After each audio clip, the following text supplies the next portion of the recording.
This is Mark and Charity's Coffee Podcast.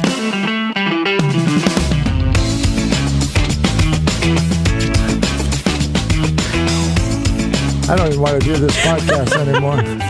Mark and Charity Coffee Podcast. Wednesday, June 14th. We are gearing up for Father's Day this weekend on the show. Yes, we are. And Charity's all punchy. I am not the punchy one today. Mark stayed up too late last night, perhaps watching Vegas, perhaps just staying up too late.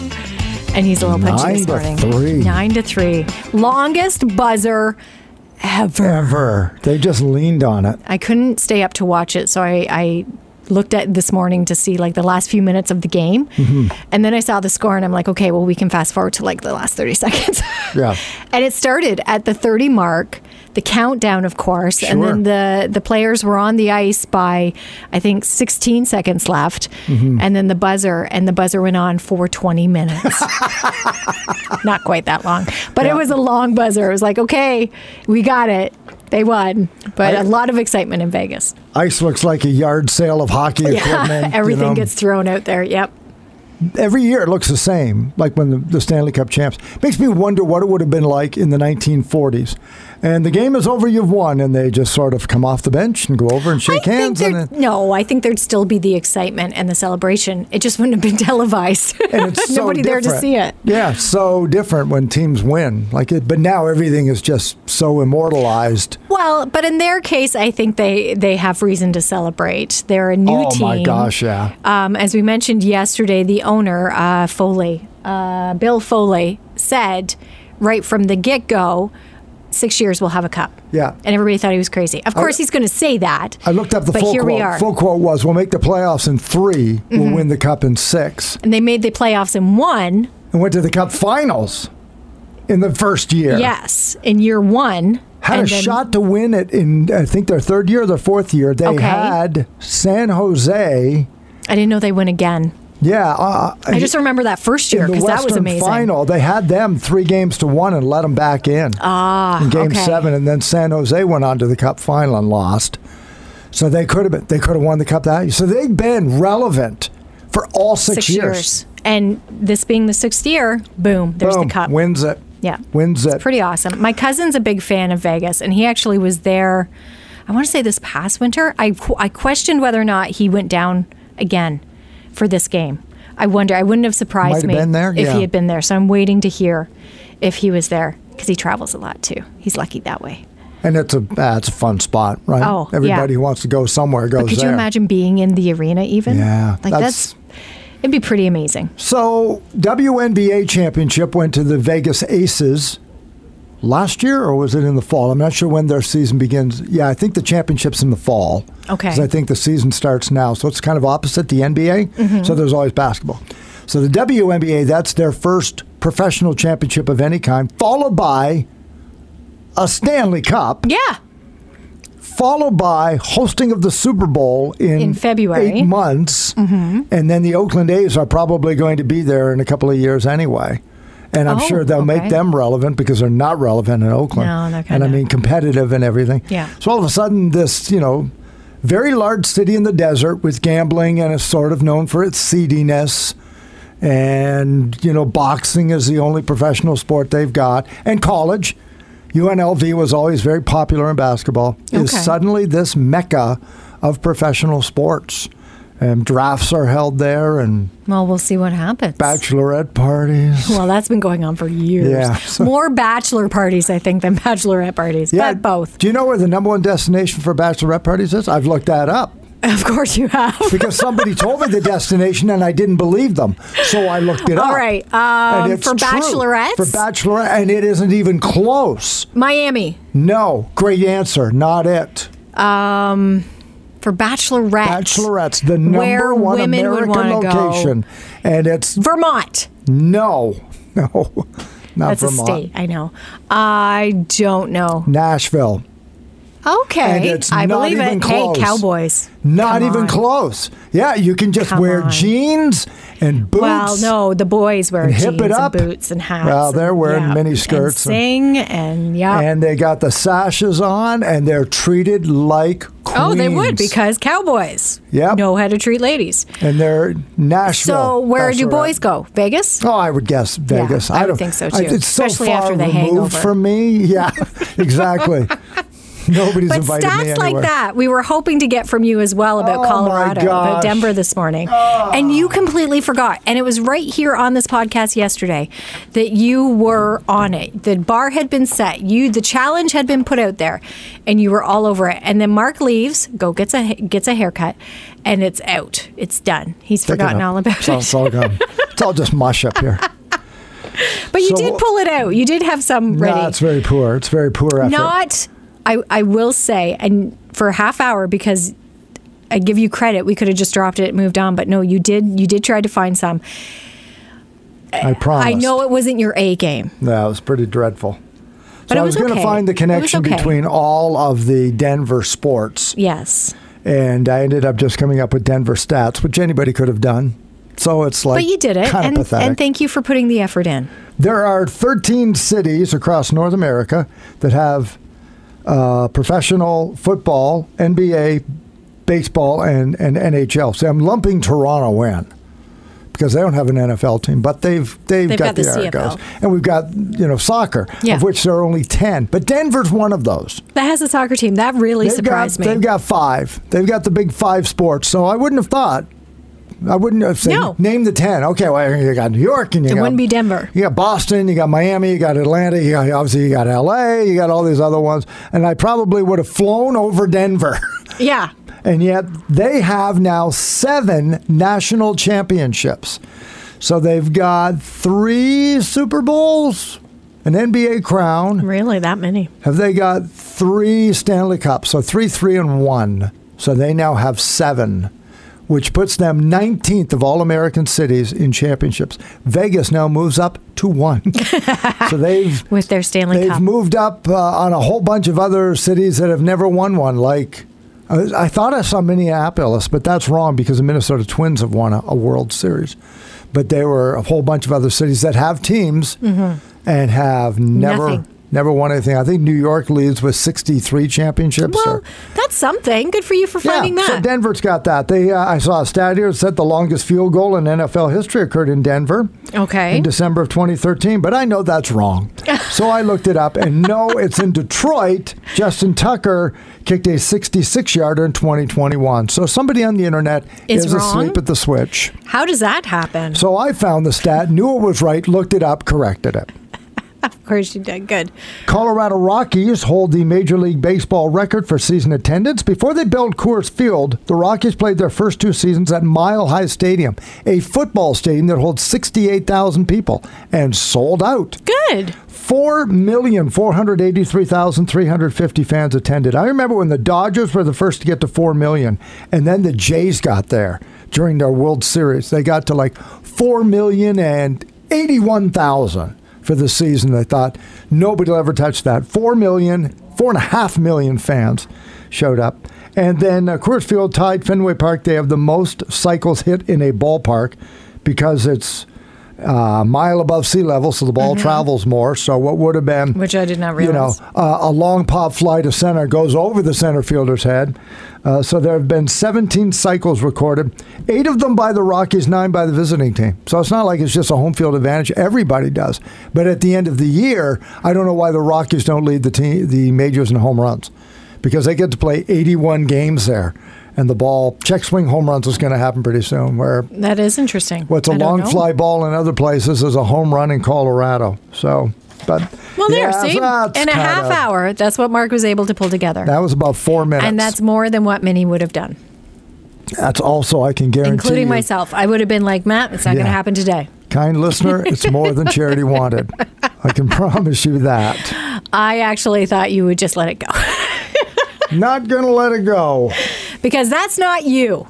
The challenge was made, and you were going to see it through. So kudos to you, my friend. Opened the yapper and then fell down.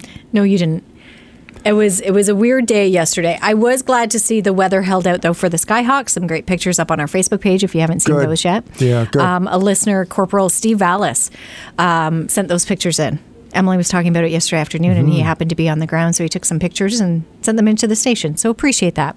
Also on our Facebook page, of course, Throwback Thursday is up today, and I bring this up because I want us to talk about this. I think it's really, I think it's great what we're doing. It's got great reaction right away, so don't be intimidated by the fact that 300 or 400 other comments are there.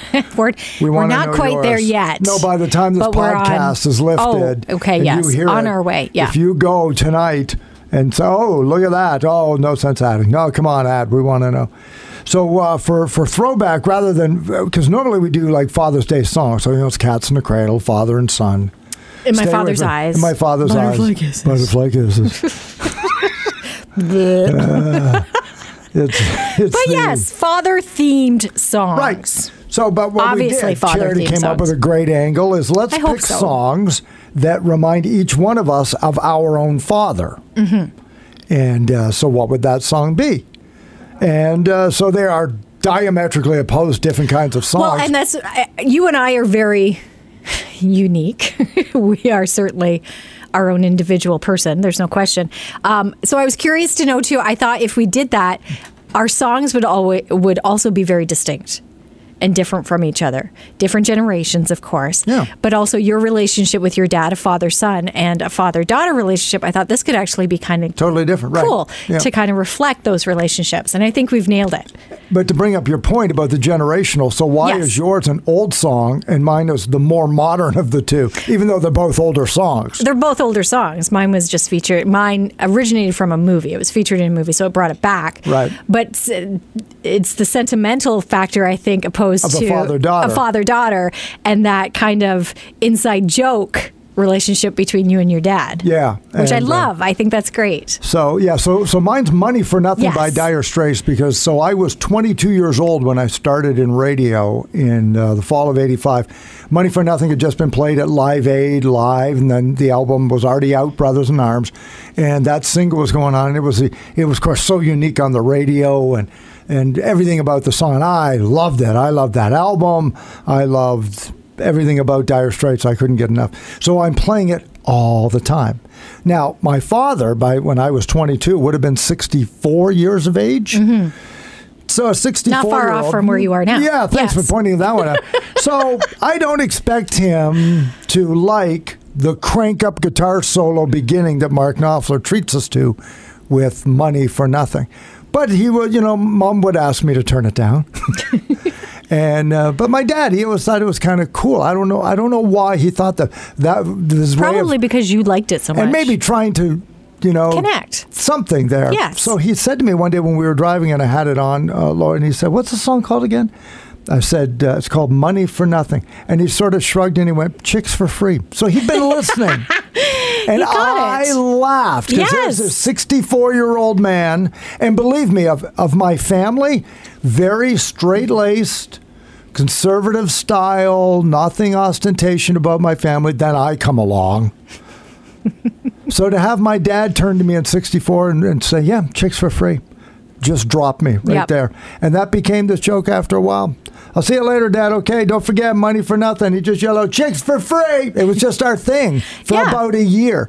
And so every time I hear the song now, I can hear my dad saying that and how funny that was in the mid-'80s when I started out. So that's why Money for Nothing. And that's a great song. Reason that it's just a funny thing. Yeah. And so we don't expect the other father songs in anybody else's life to automatically be about fathers. It's just whatever the song is for whatever reason. Well, yeah, because I went with Louis Armstrong's "What a Wonderful World," and as you said, it's an older song, but it was actually from, and it sounds ridiculous, the soundtrack for Good Morning Vietnam. Yeah. My dad loves Robin Williams. Loves. Huge Robin Williams fan.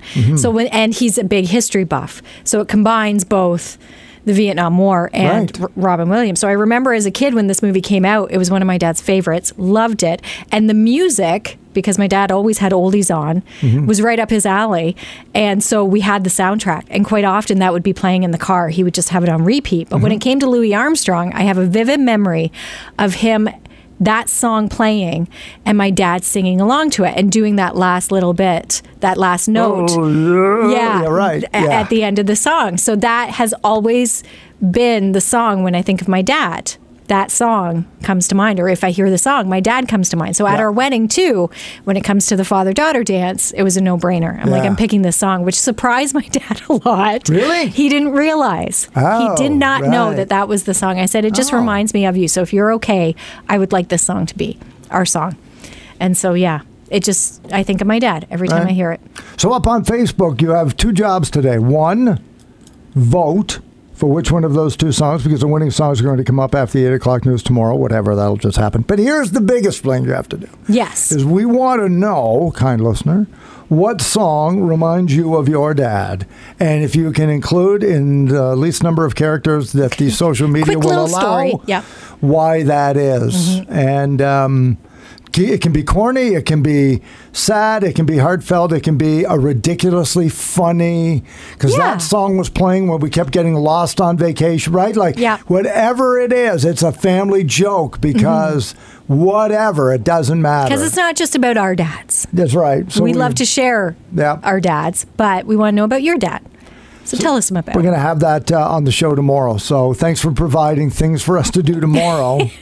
Including a montage of these songs. Yes, because there's some good ones already on here. As specific as you can. If it's not a major hit, include the artist so we can go find it. And have some fun with because that. Because like your story, Mark, it's interesting. The connection. What we talk about the effect music can have on the moments in our life, but what those songs or what those moments really stand out for us. Everyone's different, right? Yeah, so it's that connection where you find them that's always so interesting. And unless it's really, really out there, we will greatly respect your memories. Because mine's money for nothing. We will greatly respect your memories regardless. Okay. Charity's in charge of guarding the memories. Yes, of course. Mark, no. But someone said Kokomo, right? Yeah. So I'm kind of curious to know the story behind that. Right. Like, did he play the bongos? Does he look like John Stamos? Did he buy a whole family trip and they went down? Did they go to? That was the song that played over and over. So every time I hear Kokomo, it takes me back to the trip with my dad. Exactly. Like, what is it? We just want to know because we're nosy and we love to share. We're oversharers. That's what we are. The Overshare Morning Show. Maybe a little too much information, a little TMI every morning. Yeah, right. Like no touchy. Like we do. Like, stay out of our personal space. We're not touchy people. No, exactly. Bubble. I need my space. Oversharers. Yes, I will invade your space. Just don't invade mine. Yeah. So that's coming up on the show tomorrow as well. We're going to go through our first list of what fathers really want for Father's Day, and included in there the top 10 brands that Dad craves. Oh, okay. So if you're not sure what to get him specifically, as long as it comes from one of these 10 brands, you're good. Oh. Number 2 is Under Armour. Yes. Right. So if you're like, well, do I get him a golf shirt? I don't know what kind. Get him an Under Armour. He'll love it. Looks at which social media sites and stuff. It's like, I'll get it from there. And so which brand names do dads really respect, and the amount of money you're going to spend? We'll talk more about that coming up tomorrow. Coming up tomorrow morning on a Throwback Thursday. A little bit of a rainy day today, so hunker down if you can. Stay good and safe. We'll talk to you tomorrow morning here at 95.5 Hits FM.